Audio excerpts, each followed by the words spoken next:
יברכך אדוני וישמרך. 예바레크카 아도나이 베이시메레카.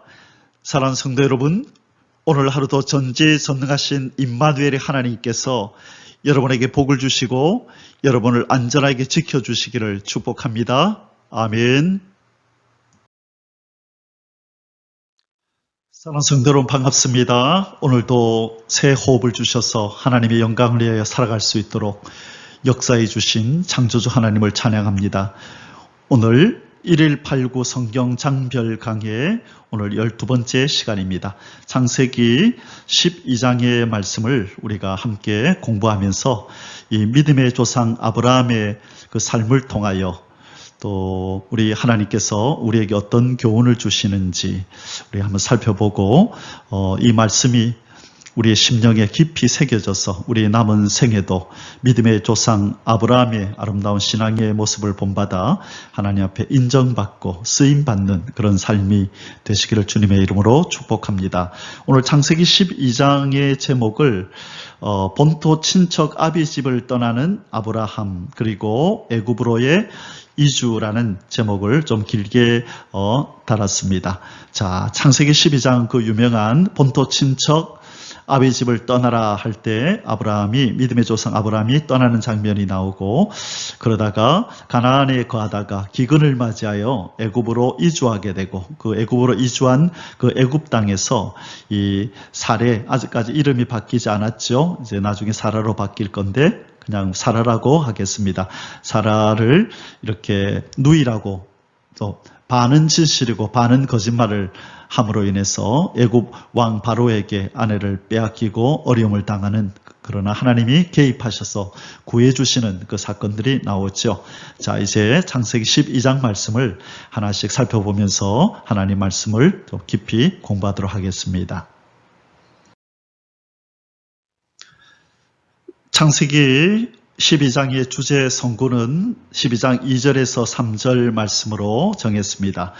내가 너로 큰 민족을 이루고 내게 복을 주어 내 이름을 장대하게 하리니 너는 복이 될지라. 이전의 성경에는 너는 복의 근원이 될지라 그렇게 말씀 구절이 성경에 기록되었었는데요. 이번에는 복이 될지라 이렇게 바뀌었네요. 왜냐하면 복의 근원은 하나님이시기 때문이죠. 자, 3절에 너를 축복하는 자에게는 내가 복을 내리고 너를 저주하는 자에게는 내가 저주하리니 땅의 모든 족속이 너로 말미암아 복을 얻을 것이라 하신지라. 자, 여기 중요한 내용이 나오네요. 땅의 모든 족속이 너로 말미암아 복을 얻을 것이라. 자, 누구로 말미암아요? 너로 말미암아. 나중에 창세기 22장에 가면 이 이삭을 제물로 바친 이후에 하나님께서 또 한 번 이런 말씀을 하시는데요. 너와 내 씨로 말미암아 천하 만민이 복을 받을 거다. 그러므로 여기서 이미 무엇을 말씀해 주고 있냐면 하나님이 아브라함을 부르신 이유는 아브라함과 그의 후손들만을 위함이 아니라 땅의 모든 족속 천하 만민에게 하나님의 구원을 하나님의 복을 흘려보내기 위해서 하나님이 아브라함을 지금 부르신다라는 것을 미리 암시하고 있다는 거죠. 그런데 이 아브라함의 후손들은 이 땅의 모든 족속들인 이스라엘을 제외한 이 이방인들, 그죠? 이 이방인들을 멸시했죠. 바로 이 이스라엘 백성들은 이 아브라함의 후손 이스라엘 백성들은 하나님이 자기들을 땅의 모든 족속을 위하여 불렀다는 것을 그들의 사명을 잘 모르고 있는 것입니다. 자, 이제 이 이야기는 차차 하기로 하고요. 이제 하나씩 오늘 창세기 12장의 말씀을 함께 공부해 보도록 하겠습니다. 자, 창세기 12장 소주제들은 아래와 같습니다. 첫째, 창세기 12장 1절에서 3절까지는요. 아브라함을 향한 하나님의 명령과 축복, 하나님이 아브라함을 부르셔서 명령하시고 그 명령에 순종할 때 어떠한 복을 주실지를 말씀하심이고요. 두 번째 소주제는 12장 4절에서 9절까지의 하나님의 명령에 순종하는 아브라함, 본토 친척 아비집을 떠나라라는 그 명령에 순종하는 아브라함에 대해서 살펴보고요. 세 번째는 10절에서 20절까지 애굽으로 이주하는 아브라함, 그 애굽으로 이주해서 어떤 일이 벌어지는지 그 내용을 살펴보도록 하겠습니다. 자, 첫 번째 소주제를 우리 다뤄보겠습니다. 아브라함을 향한 하나님의 명령과 축복. 자, 우리 어저께 창세기 11장에서 우리가 바벨탑 사건을 우리가 공부하면서 그 제일 뒷부분에 어떤 얘기가 나왔었죠? 데라의 후손들이 어떻게 하나님의 부르심을 받고 나오는지. 여기가 갈대아 우르고요. 자, 여기가 갈대아 우르. 그 다음에 여기가 하란인데, 그래서 하나님이 아브라함을 두 번 부르셨다고 말씀했죠. 어디에 그 내용이 나왔었냐면 사도행전 7장에 보면 스데반 집사님이 돌에 맞아 죽어가면서 이렇게 설교하는 장면에서 하나님이 갈대아 우르에서 아브라함을 부르시고 이 데라 아버지와 형제들과 같이 하란까지 왔다가 빨리 가나안으로 내려가야 되는데 가지 않고 있다가, 그죠? 그래서 여기서 데라 아버지가 여기서 죽고 그리고 나서 여기서는 본토 친척 아비집을 떠나라. 여기에서는 어디를 떠나라 그랬죠? 고향과 친척집을 떠나라 그랬죠. 여기서는 고향과 친척집을 떠나라라고 말씀하시고, 그 다음에 이제 하란에서는, 그죠? 본토 친척 아비집을 떠나라. 이렇게 두 번 말씀했다고 말씀드렸습니다. 자, 이제 오늘 창세기 12장에서는 하나님께서 이 하란에서 지금 일어나는 일입니다.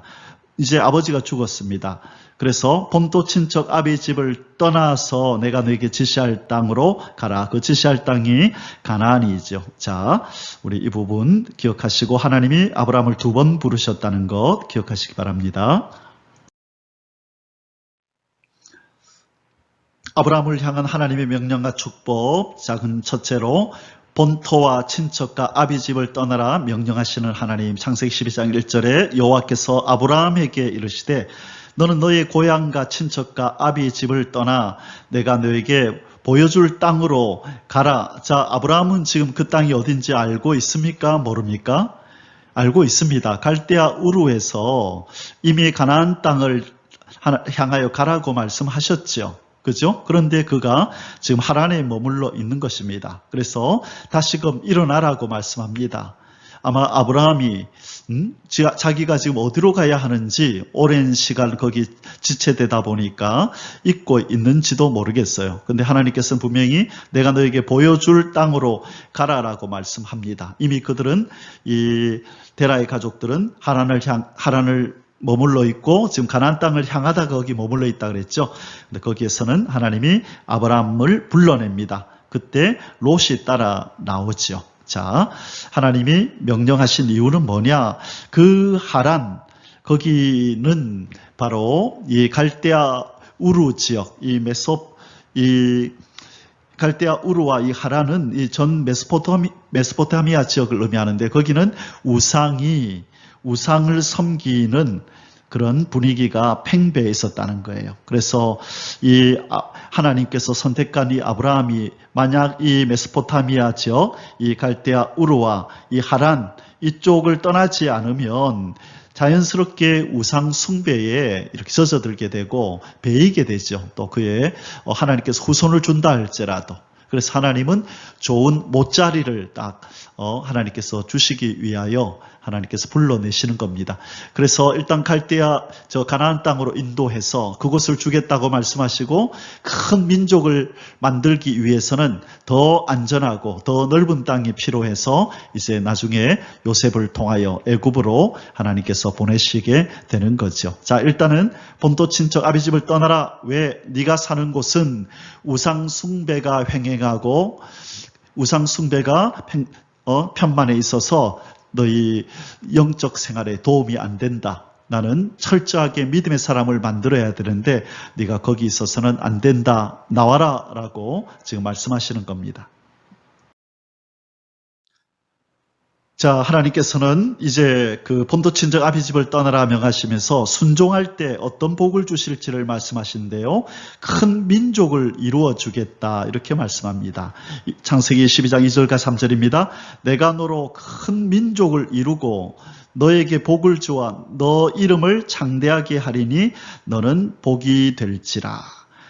너를 축복하는 자에게는 내가 복을 내리고 너를 저주하는 자에게는 내가 저주하리니 땅의 모든 족속이 너로 말미암아 복을 얻을 것이니라 하시니라. 자, 하나님께서 이 아브라함에게 주시는 복이 무엇입니까? 첫 번째가 큰 민족을 이루게 하신다 그랬죠. 큰 민족을 이루게 하실 것이다. 이것은 두 가지를 의미합니다. 첫째, 가나안 애굽 땅에서 430년 동안 그죠?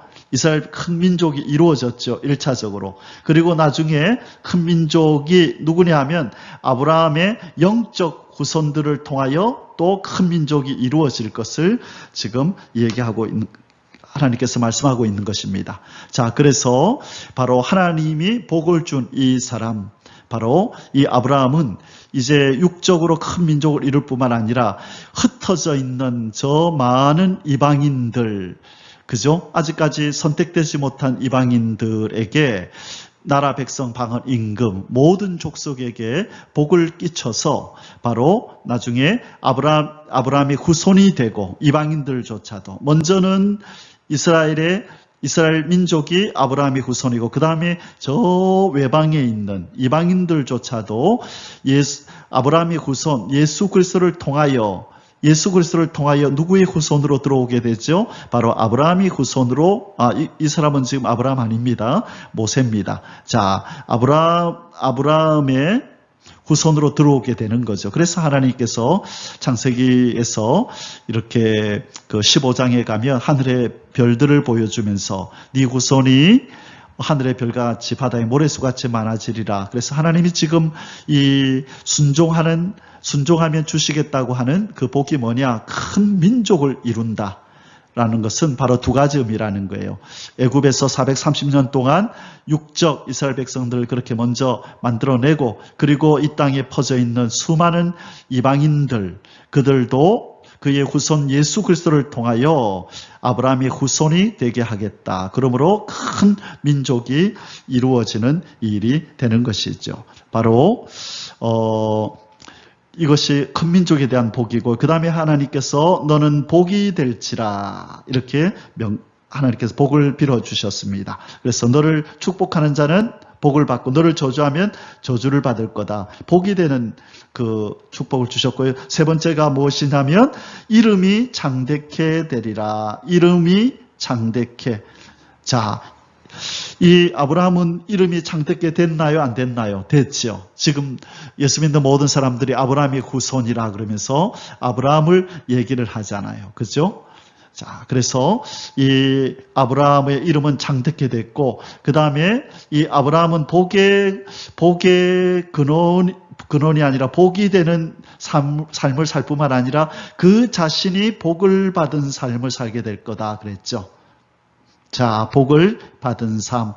자, 자신이 복을 받은 삶을 살 뿐만 아니라, 그죠? 그래서 남에게 복을 끼치는 사람, 복을 끼치는 그런 삶을 살게 될 거고, 그래야 그의 이름은 창대하게 될 거고, 그래야 나중에 큰 민족을 이루게 된다. 이 복을 4개나 주셨네요. 큰 민족을 이루게 된다. 너는 남에게 복을 끼칠 것이다. 네 이름이 창대하게 될 거고, 네 자신이 복을 받은 삶을 살게 될 거다라고 하는 이 귀한 복을 하나님께서 주셨습니다.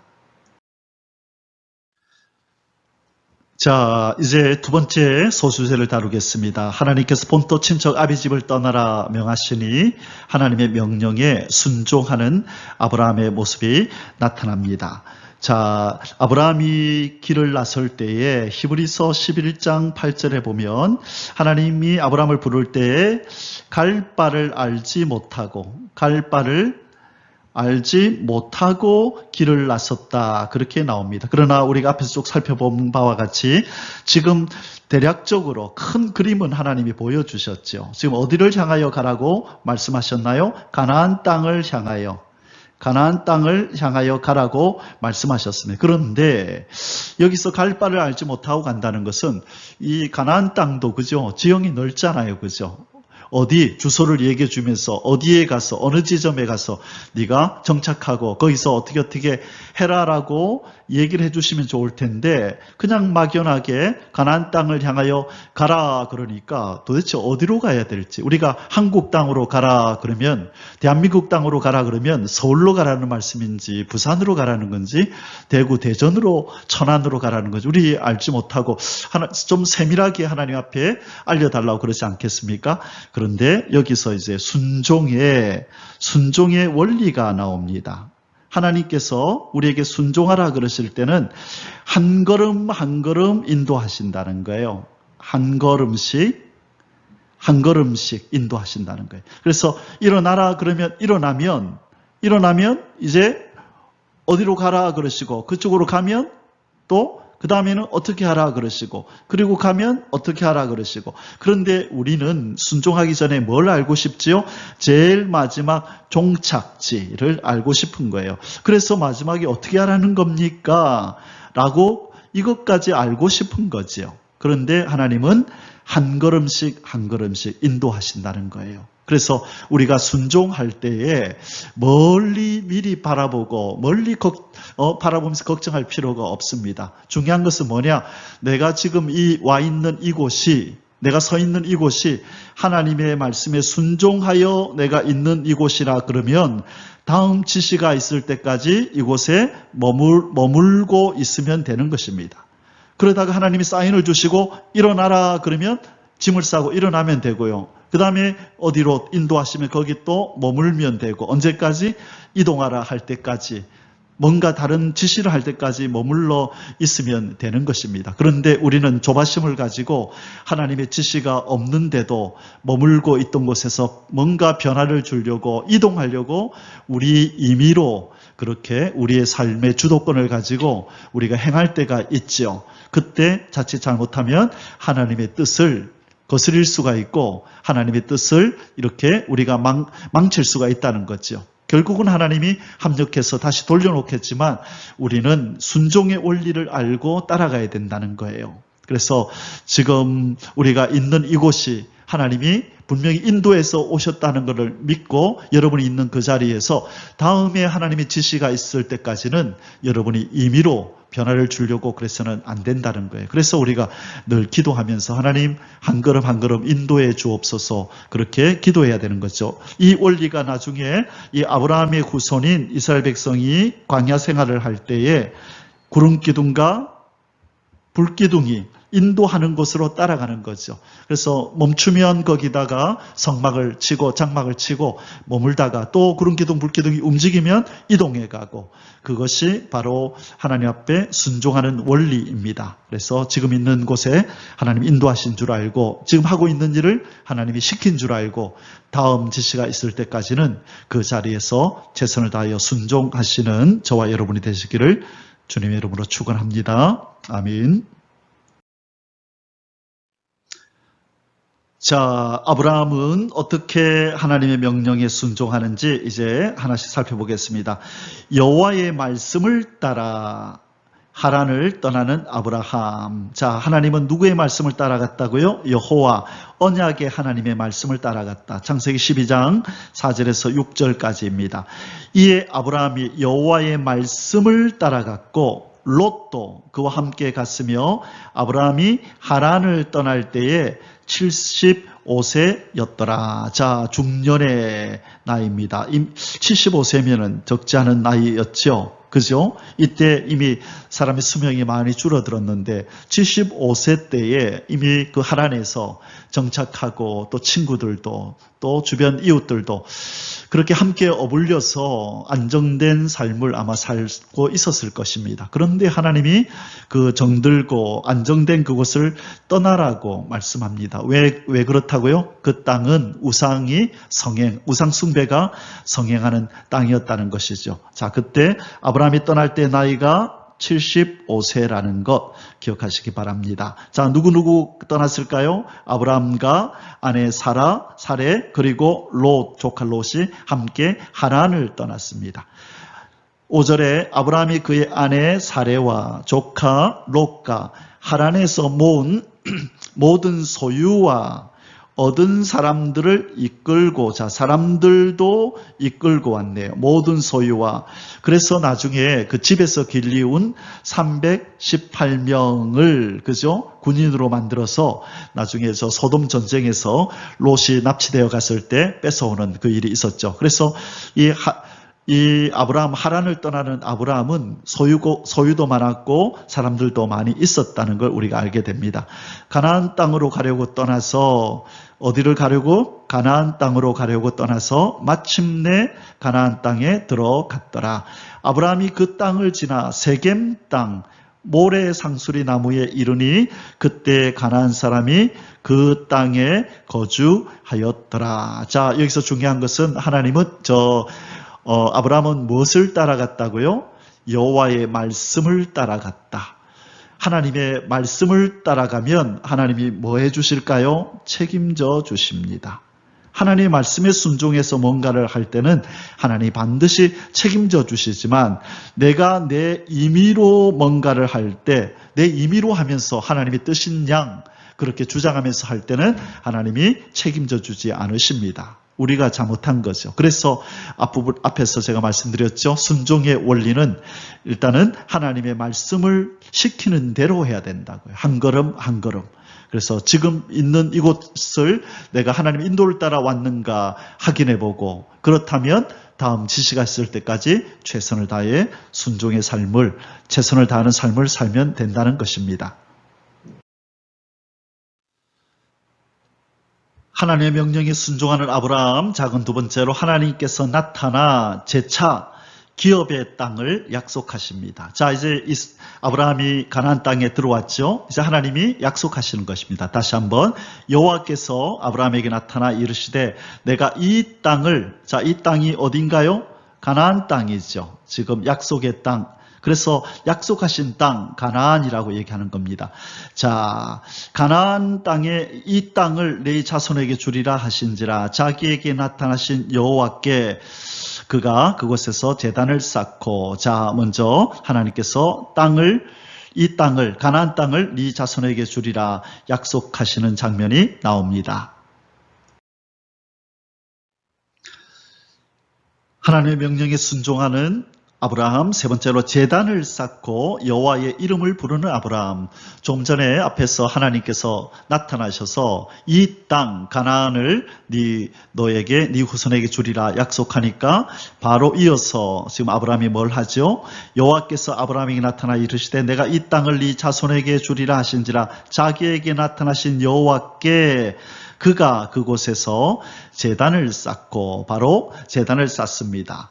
자, 이 무슨 제단일까요? 하나님 감사합니다. 여기까지 안전하게 인도해 주셔서 감사합니다. 그죠? 하나님 앞에 인도해 주심에 감사함도 있을 거고 또 이 땅을 주시겠다고 하시는 하나님의 약속의 말씀에 참 감사함도 있을 거고, 그죠? 이 감사의 제목들이 인도해 주심에 감사하고 또 하나님이 자손들에게 복을 주시겠다고 명하시니 감사하고, 그렇죠? 그래서 이 하나님의 사람은 항상 하나님의 주심에, 하나님의 인도하심과 하나님의 공급하심과 하나님이 복을 주심에 대해서 즉각 감사로 표현하는 사람, 그 사람이 하나님의 사람입니다.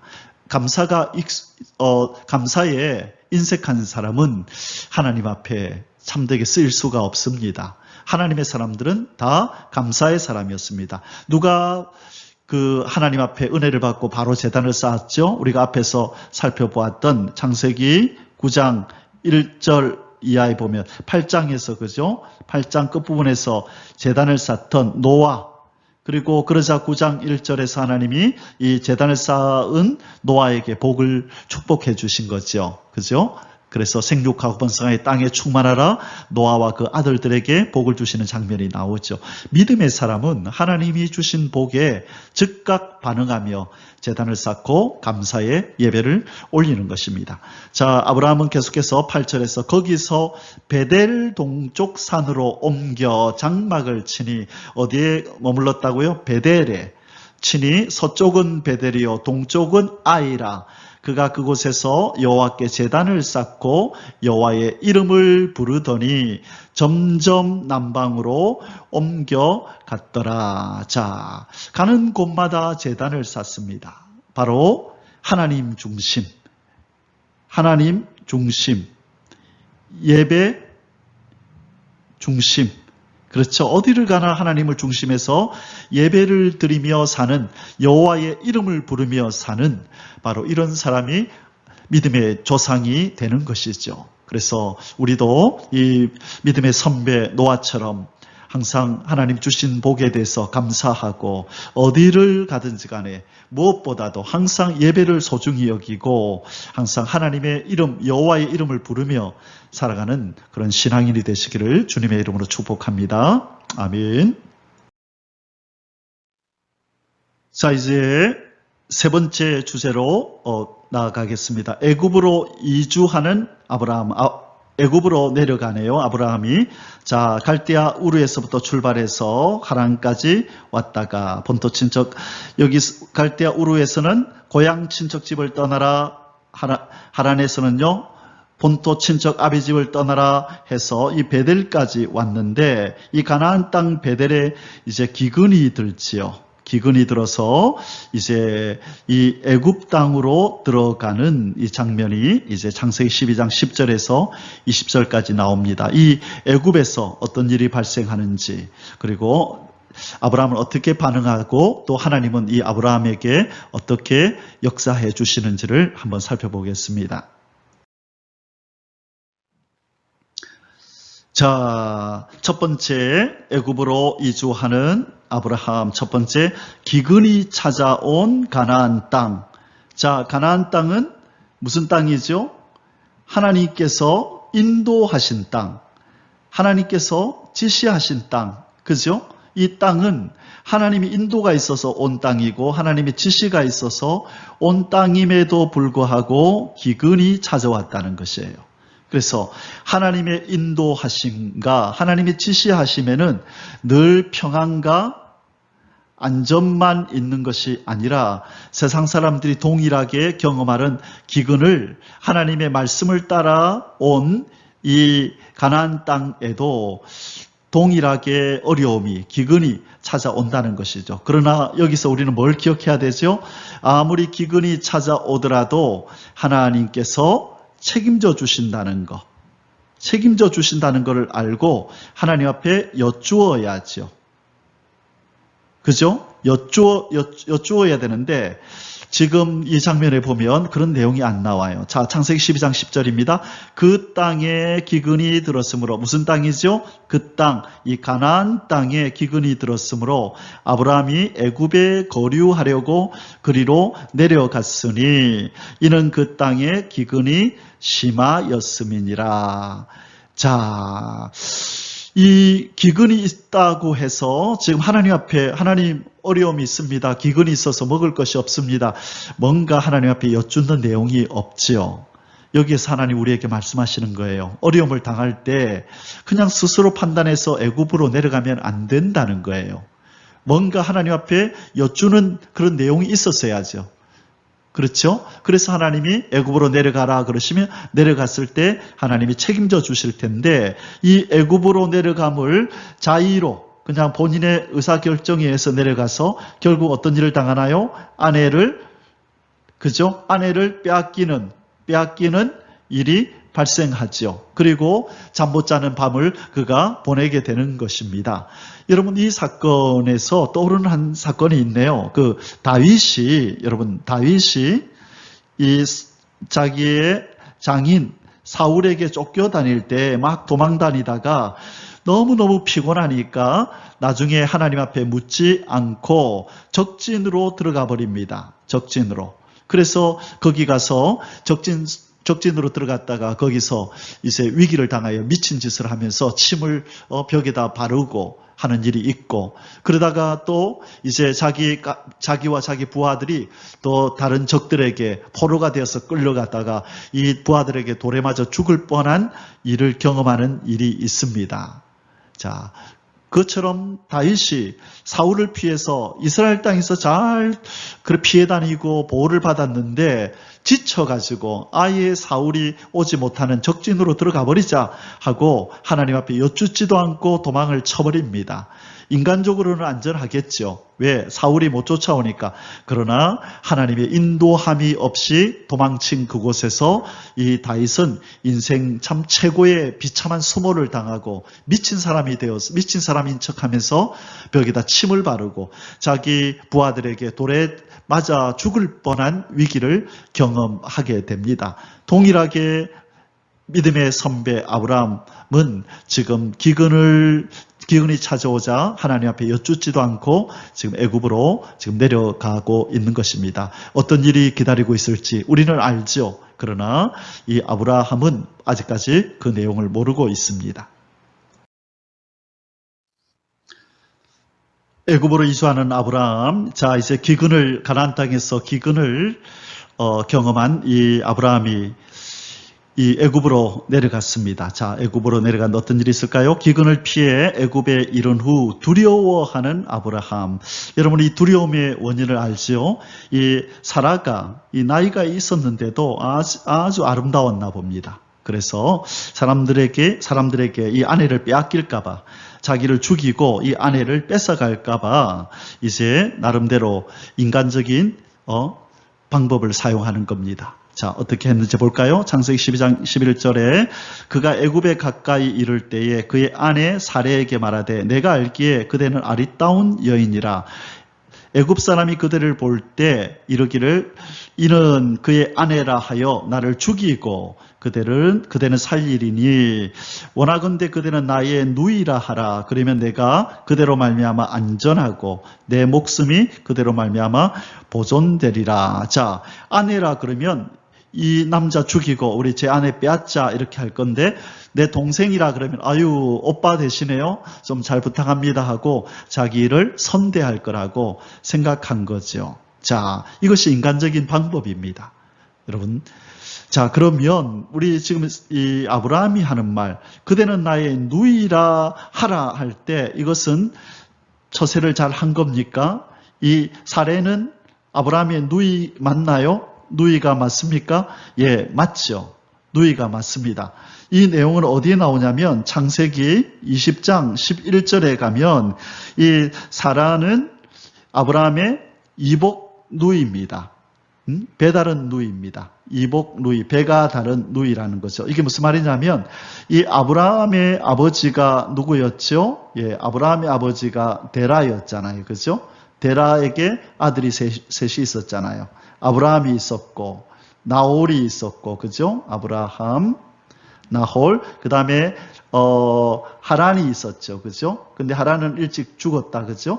그런데 이렇게 데라가 아브라함과 나홀과 하란이라고 하는 이 데라의 그 부인이 있었을 거 아니에요. 그죠? 부인으로부터 이 세 아들을 낳았는데 이 데라가 또 다른 부인을 두어서 바로 누구를 낳았냐면 바로 사레를 낳았다는 거예요. 그러니까 아브라함이 이 아버지의 자기 엄마 말고 또 다른 이 데라에게 부인이 있었는데 작은 부인, 그 작은 부인이 낳은 여자가 바로 사레라는 거예요. 그런데 아브라함보다 늦게 낳기 때문에 사라는 아브라함의 누이가, 이복 누이가 되는 거죠. 그래서 지금 이 아브라함은 이 사라 보고 너는 나의 누이라 하라, 당신은 나의 누이라 하라 이렇게 말하는 겁니다. 예, 이것은 반은 맞고 반은 틀리죠. 예, 이복 누이 맞습니다. 그런데 아내잖아요, 그죠? 아내인데 아내란 말을 하지 말라 했으니까 반은 틀리죠. 그래서 지금 이 하나님의 말씀이 없이 애굽으로 내려간 이 아브라함은 인간적인 방법을 통하여 이 두려운 일을 한번 극복해 보려고 지금 몸부림치고 있는 순간입니다. 하나님의 인도가 없이 행하는 일에는 이렇게 두려움이 따르고 염려가 따릅니다. 자, 이제 우려하던 일이 벌어졌습니다. 애굽에 이주한 아브라함에게 우려하던 일이 벌어졌는데요. 세 번째로 아브라함의 위기의 순간에 개입하시는 여호와 하나님. 무슨 위기가 왔을까요? 이 아내를 빼앗겼습니다. 이 바로 왕이 자기의 아내로 취해 가버린 것이죠. 창세기 12장 14절에서 20절에 아브라함이 애굽에 이르렀을 때에 애굽 사람들이 이 여인이 심히 아리따움을 보았고 바로의 고관들도 그를 보고 바로 앞에서 칭찬하므로 지금 바로 왕한테 왕이여 어디에서 어떤 남자와 여자가 왔는데 그 여인이 너무 아름답습니다. 칭찬하니까 그 여인을 바로의 궁으로 이끌어 들인지라 데려오라 그런 거죠. 자, 16절에 이에 바로가 그로 말미암아 아브라함을 후대함으로, 자, 아브라함이 계획대로 됐네요. 그대로 인하여 내가 선대받을 거다. 한 말 그대로 이 사라 때문에 아브라함이 이 바로로부터 이렇게 선물을 받고 좋은 대접을 선대함을 받습니다. 아브라함이 양과 소와 노비와 암수 나귀와 낙타를 얻었더라. 자, 아내 빼앗기고 양도 없고 소도 없고 노비 종들도 없고 암수 나귀와 낙타를 얻었네요. 자, 17절에 그러나 큰일 났습니다. 이 거룩한 씨를 생산해내야 할 바로 이 아브라함의 아내 사라가 이방인의 피를 받을 수밖에 없는 이런 상황, 위기가 지금 닥쳐온 것입니다. 하나님이 개입하셔야죠. 왜? 거룩한 씨를 보존해서 예수 그리스도가 탄생하도록 이끌어야 되는데 이 아내가, 이삭을 낳아야 할 이 아내가 지금 이 이방인의 아내로 지금 취함을 당한 것입니다. 자, 17절에 여호와께서 아브라함의 아내 사레의 일로 바로와 그 집에 큰 재앙을 내린지라. 자, 바로와 그 집에 큰 재앙을 내렸는데 그 재앙이 뭔지에 대해서는 성경은 언급하지 않습니다. 중요한 것은 바로 이 사례를 취하는 순간 그와 그의 집에 엄청난 재앙이 찾아왔다는 것을 느꼈다는 거죠. 바로 이 여자 때문에 이런 일을 당했다. 그리고 나서 아마 물었겠죠. 너 누구냐라고 물었겠죠. 그러자 아마 사례는 실토했을 것입니다. 실은 나는 아브라함의 아내입니다 라고 아마 실토했을 것입니다. 그런데 성경에는 나오지 않죠. 그러나 우리가 그것이 사실이라는 걸 알 수 있는 것은 이 바로가 아브라함을 불러서 네가 왜 이렇게 했느냐라고 책망하고 질타하는 장면이 나오는 겁니다. 그 말은 뭐냐? 사례가 이실직고 했다는 것이죠. 자, 다음 장면을 한번 보겠습니다. 아브라함이 위기의 순간에 개입하시고 간섭하시는 하나님. 자, 이제 바로가 어떻게 하는지 보겠습니다. 바로가 아브라함을 불러서 즉시 불렀네요. 네가 어찌하여 나에게 이렇게 하였느냐? 너 때문에 나 죽을 뻔했다 이 말이죠. 네가 어찌하여 그를 네 아내라고 내게 말하지 않았느냐? 네 아내가 나한테 다 실토했다. 너 누이가 아니라 아내라면서 그렇게 지금 추궁하는 거죠. 네가 어찌 그를 누이라 하여 내가 그를 데려다가 아내를 삼게 하였느냐? 네 아내가 여기 있으니 이제 데려가라. 바로가 사람들에게 그의 일을 명하며 그들이 그와 함께 그의 아내와 그의 모든 소유를 보내었더라. 자, 하나님의 이 개입하심, 하나님께서 간섭하신 이 결과가 즉시 나타났습니다. 그 일이 어떤 일인지 어떤 재앙인지는 모르지만 이 바로는 화들짝 놀라서 바로 이 사례를 다시 돌려보내는 일이 일어났습니다. 자, 이때 여러분 아브라함의 심정이 어땠을까요? 아마 얼굴이 빨개졌을 겁니다. 이 이방인 앞에서 할 말이 없었을 거예요. 그렇죠? 그러면서 깨달았을 겁니다. 하나님이 도대체 어떻게 했길래 저 왕이 이렇게 할까?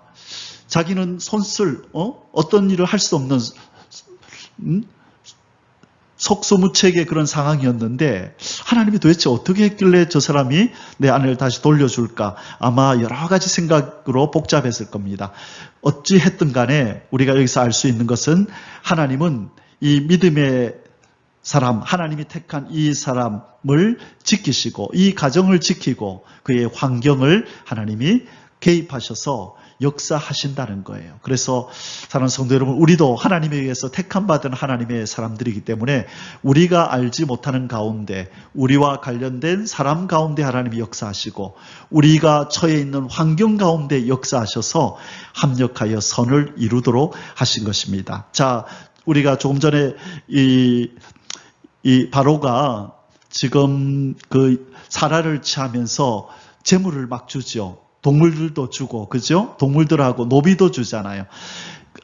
아브라함은 하나님 앞에 실수했지만 하나님은 그것조차도 합력해서 선을 이루십니다. 오히려 많은 동물들이 생기고 노비가 생겨서 더 큰 부자가 되는 그런 일이 발생한 것입니다. 합력하여 선을 이루시는 하나님을 찬양합니다. 그러나 우리는 아브라함처럼 믿음 없는 이런 행동을 해서는 안 됩니다. 사랑하는 성도 여러분, 이제 창세기 12장의 결론을 뵙겠습니다. 창세기 12장은 어떤 내용이었습니까? 바로 하나님의 관심이 인류 전체에서 이제 하나의 민족 이스라엘에게로 관심이 이제 집중되어지는 장면입니다. 자, 우리가 11장에서, 그죠? 창세기 11장에서 노아의 세 아들을 통하여 온 세상에 인류가 퍼져나갔고, 그죠?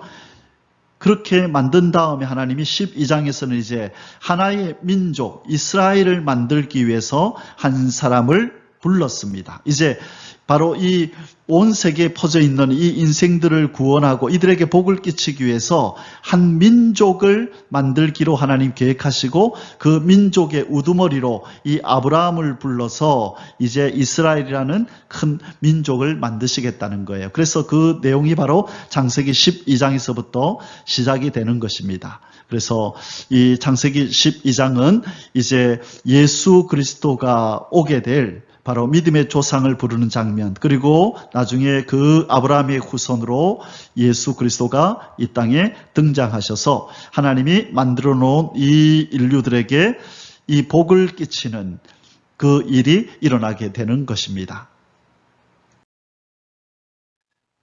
자, 창세기 12장을 통해서 우리가 하나 더 배울 수 있는 내용이 무엇입니까?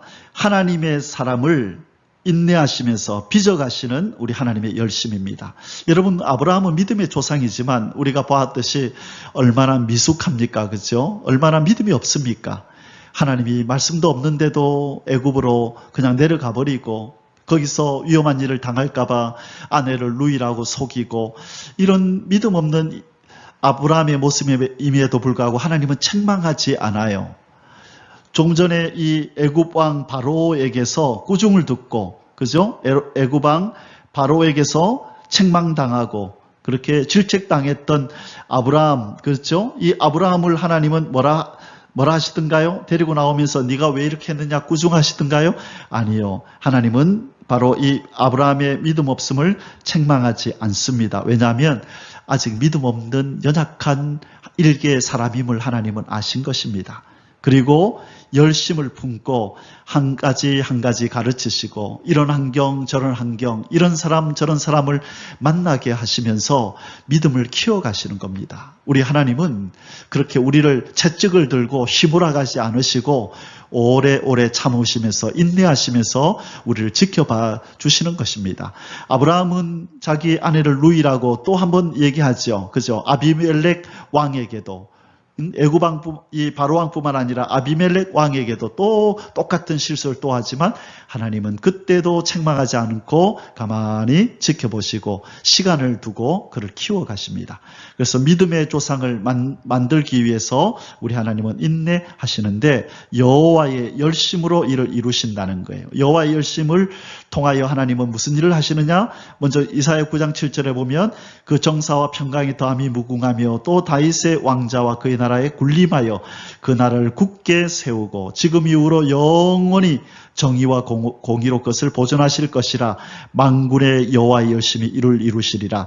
이사야 9장 6절에 보면 한 아이가 우리에게 낳고 한 아들을 우리에게 주셨는데, 자, 아들 예수님을 얘기하시면서 이 예수님을 뭐로 만들겠다는 거예요?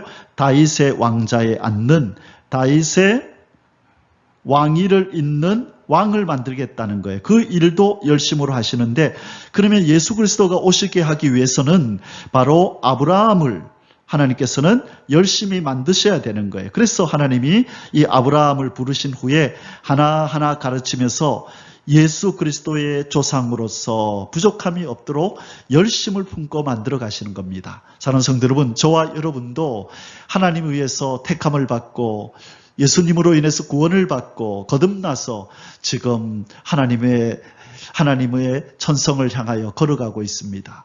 하나님은 오래 인내하시면서 우리를 봐주십니다.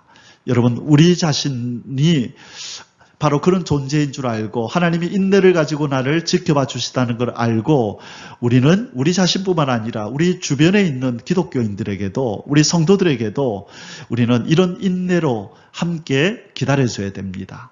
하나님이 열심을 품고 나를 만들듯이 하나님이 열심을 품고 바로 우리 주변의 성도들도 빚어가신다는 것을 알고 부족함이나 허물이 보이더라도 책망하거나 질책하거나 그렇게 따돌리는 것이 아니라 하나님의 열심을 품고 우리는 그를 돕고 사랑하고 함께 우리 성숙할 수 있도록 끌어주고 밀어주는 그런 하나님의 사람이 되시기를 주님의 이름으로 축복합니다.